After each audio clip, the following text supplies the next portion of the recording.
তো আজি আমি আলোচনা কৰিম সেশনাল এক্সামিনেশন 2023 অৰ্থাৎ প্ৰিভিয়াস ইয়াৰেৰ যেটা আমাৰ হিস্টোৰি আছিল হিস্টোৰি মেজৰ মাইনৰ এই কোশ্চেনটা আমি আলোচনা কৰিম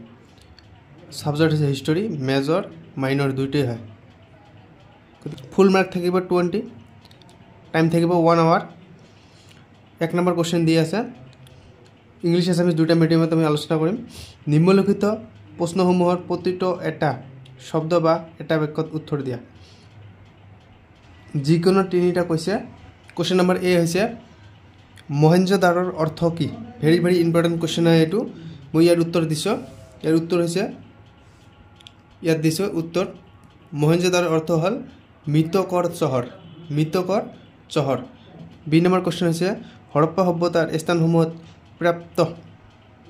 এবিধ শস্যৰ নাম কি ভেৰি ভেৰি ইম্পৰ্টেণ্ট কোশ্চেন মই ইয়াৰ উত্তৰ লিখি দিছো মই এইটো দেখুৱাই আছো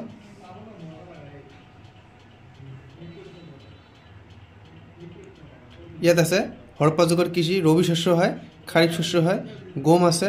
জোৱাৰ আছে বাৰ্লি আছে ঘেহু আছে মটৰ মাহ আছে ইয়াৰ লগত আৰু এটা এড কৰি দিছো ধান হয় এতিয়া ইয়াৰ পিছৰ কোশ্চেনটো লৈ যাম কোশ্চেন নম্বৰ সি কি কৈছে কোশ্চেন নম্বৰ সি মৌৰ্য বংশৰ আটাইতকৈ ডাঙৰ দিগ বিজয়জন কোন আছিল ভেৰি ভেৰি ইম্পৰ্টেণ্ট কোশ্চেন ইয়াৰ শুদ্ধ উত্তৰ হৈছে চন্দ্ৰগুপ্ত মৌৰ্য মই লিখি দিছো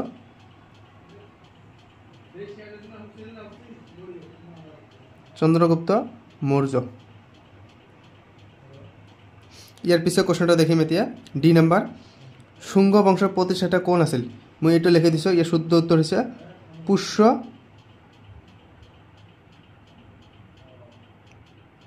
পুষ্যমিত্ৰ শুঙ্গ হৈছে এতিয়া ই নম্বৰ কোশ্চেন আলোচনা কৰিম মালবী কাগ্মিনী মিত্ৰমৰ ৰচয়িতা কোন আছিল ভেৰি ভেৰি ইম্পৰ্টেণ্ট কোশ্চেন ইয়াৰ শুদ্ধ উত্তৰ হৈছে কালিদাস ইয়াৰ পিছত কোশ্চেনটা আলোচনা কৰিম এক নম্বৰ কোশ্চেন হৈছে গুপ্ত সম্ৰাট সমুদ্ৰগুপ্তৰ ৰাজসভাৰ কবিজন কোন আছিল ইয়াৰ উত্তৰ হৈছে হৰিসেন এতিয়া দুই নম্বৰ কোশ্চেন পৰা আলোচনা কৰিম কোশ্চেন কি দিছে সিন্ধু উপত্যকাৰ সভ্যতাৰ সমসাময়িক যিকোনো দুখন ঠাইৰ নাম হৈছে ভেৰি ভেৰি ইম্পৰ্টেণ্ট কোশ্চেন তো আগতে হৈছে এইবাৰ হোৱাৰ চান্স আছে হৰপ্পা আৰু মহেঞ্জোদাৰো ইয়াৰ পিছৰ কোশ্চেনটালৈ আগবাঢ়িম আমি ইয়াৰ পিছৰ কোশ্চেনটা দেখিম দুইৰ বি নম্বৰ কোশ্চেন বৈদিক যুগৰ সভা আৰু সমিতি বুলি কি বুজা মই এনসাৰটা দিছো দেখিব মই প্ৰথমে বৈদিক সভাৰ বিষয়ে ইয়াত ডেফিনেশ্যন দিছো সভা আছিল বৈদিক যুগৰ এক পৰামৰ্শকাৰী গোট য'ত ব্ৰাহ্মণ আৰু ৰাজন্য শ্ৰেণীৰ লোকসকলে ৰাজনৈতিক আৰু ধৰ্মীয় দিশৰ ওপৰত পৰামৰ্শ আগবঢ়াইছিল আৰু ৰাজাৰ বিচাৰ কাৰ্যত সহায়তা কৰিছিল আৰু সমিতিটো আপোনালোক পঢ়ি ল'ব ইয়াৰ ডেফিনেশ্যনটো মই ভালদৰে দিছো পঢ়ি ল'ব সি নম্বৰ কোশ্চেনটা দেখিম দ্বিতীয় চন্দ্ৰগুপ্তৰ ৰাজ দৰবাৰ শোভনী কৰা দুজন পণ্ডিতৰ নাম লিখা ইয়াৰ এটা হৈছে কালিদাস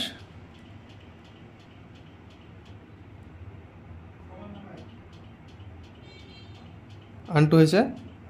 বৰা মিহি এইটো ভুল হৈছে আৰু এটা হৈছে বৰা মিহি তো এতিয়া আমি আলোচনা কৰিম 3 নম্বৰ কোশ্চেন তলত দিয়া যিকোনো এটাৰ ওপৰত চমু টকা লিখা প্ৰথমটা কি আছে এই নম্বৰ হৰপ্পা সভ্যতাৰ নগৰ পৰিকল্পনা ইয়াত দিয়া আছে সেই সভ্যতাৰ নগৰ পৰিকল্পনা অন্তত উন্নত আছিল ইয়াৰ কেইটামান বৈশিষ্ট্য হৈছে বৈশিষ্ট্য মই চাৰিটা দিছো নগৰৰ নক্সা 2 নম্বৰ আছে পাথৰ আৰু ইটৰ ব্যৱহাৰ 3 নম্বৰ আছে পানী সঞ্চালন ব্যৱস্থা 4 নম্বৰ আছে পৰিষ্কাৰ ৰাস্তাসমূহ বি নম্বৰ কি আছে মেগা ষ্টিনিছৰ টকা বা বিৱৰণ ইয়াৰ ডেফিনেশ্যন মই ইয়াত ভালদৰে দিছো দুটামান টপিকো দিছো দ্ৰুত হিচাপে দায়িত্ব আৰু 2 নম্বৰ দিছো সমাজ আৰু ৰাজনীতি ভালদৰে পঢ়ি ল'ব ইয়াৰ পিছত আছে কোশ্চেন নম্বৰ সি সাতবাহনসকল মই ইয়াৰ উত্তৰ দি দিছো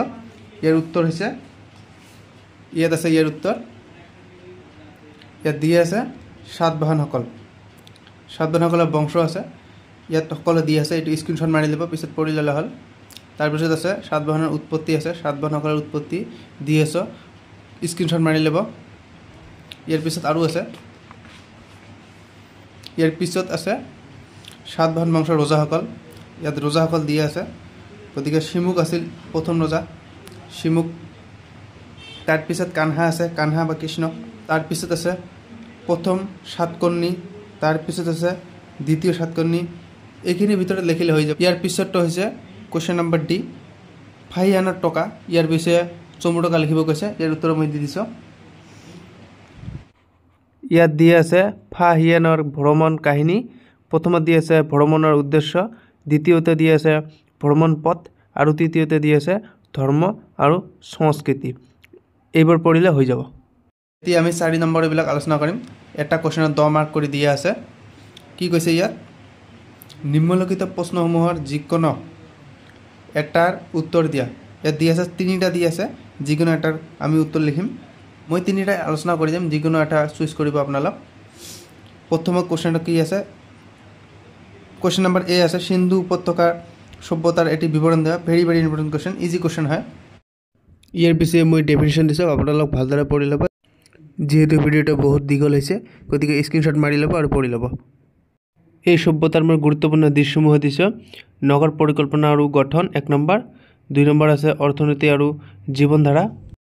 3 নম্বৰ দিয়া আছে ধৰ্মীয় বিশ্বাস আৰু পূজা আৰাধনা 4 নম্বৰ দিয়া আছে লিপি আৰু লিখন পদ্ধতি কোৱেশ্যন নম্বৰ বি আছে মৌৰ্য যুগৰ শিল্পৰ বিষয়ে এটি থুলমূল আভাস দিয়া ইম্পৰ্টেণ্ট কোৱেশ্যন হয় ইজি কোৱেশ্যন হয় মই দি দিছোঁ এইটো ইয়াত আছে মৌৰ্য যুগৰ শিল্প এক পৰ্যালোচনা ডেফিনেশ্যন দিছোঁ ডেফিনেশ্যনটো ভালদৰে পঢ়ি ল'বা তাৰপিছত আছে মৌৰ্য যুগৰ শিল্পৰ উল্লেখযোগ্য দিশসমূহ 1 নম্বৰ হৈছে স্থাপত্য ভালদৰে পঢ়ি ল'ব ইয়াৰ পিছত 2 নম্বৰ আৰু 3 নম্বৰ দি আছে 2 নম্বৰ হৈছে স্তম্ভ আৰু সিংহ স্মৃতি 3 নম্বৰ আছে স্তূপ নম্বৰ সি হৈছে গুপ্ত যুগক প্ৰাচীন ভাৰতৰ সোণালী যুগ বুলি কিয় আখ্যা দিয়া হয় ভেৰি ভেৰি ইম্পৰ্টেণ্ট কোৱেশ্যন মই ইয়াৰ উত্তৰ দি দিছোঁ ইয়াৰ মাজতে মই এটা কথা কৈছোঁ যদি ভিডিঅ'টো ভাল লাগে তেনেহ'লে লাইক কৰিব ছাবস্ক্ৰাইব কৰিব কমেণ্ট কৰিব আৰু ভিডিঅ'টো আপোনাৰ বন্ধু বৰ্গলৈ শ্বেয়াৰ কৰিব তো ইয়াত দিয়া আছে গুপ্ত যুগক সোণালী যুগ বুলিবলৈ প্ৰধান কাৰণসমূহ হৈছে 1 নম্বৰ কাৰণ দিছোঁ কলা আৰু সংস্কৃতিৰ উজ্জ্বলতা এইটো পঢ়ি ল'ব 2 নম্বৰ দিয়া আছে বিজ্ঞান আৰু গণিতৰ উন্নতি 3 নম্বৰ দিয়া আছে ধৰ্মীয় আৰু দাৰ্শনিক প্ৰগতি ভালদৰে পঢ়ি ল'ব ইয়াৰ পিছত দিয়া আছে ৰাজনৈতিক স্থিতিশীলতা আৰু 5 নম্বৰ দিয়া আছে অৰ্থনৈতিক সমৃদ্ধি ভালদৰে পঢ়ি ল'ব ভিডিঅ'টো ভাল লাগিলে লাইক কৰিব আৰু সদায় এনে ধৰণৰ ভিডিঅ' পোৱাৰ কাৰণে চেনেলটো ছাবস্ক্ৰাইব কৰিবলৈ নাপাহৰিব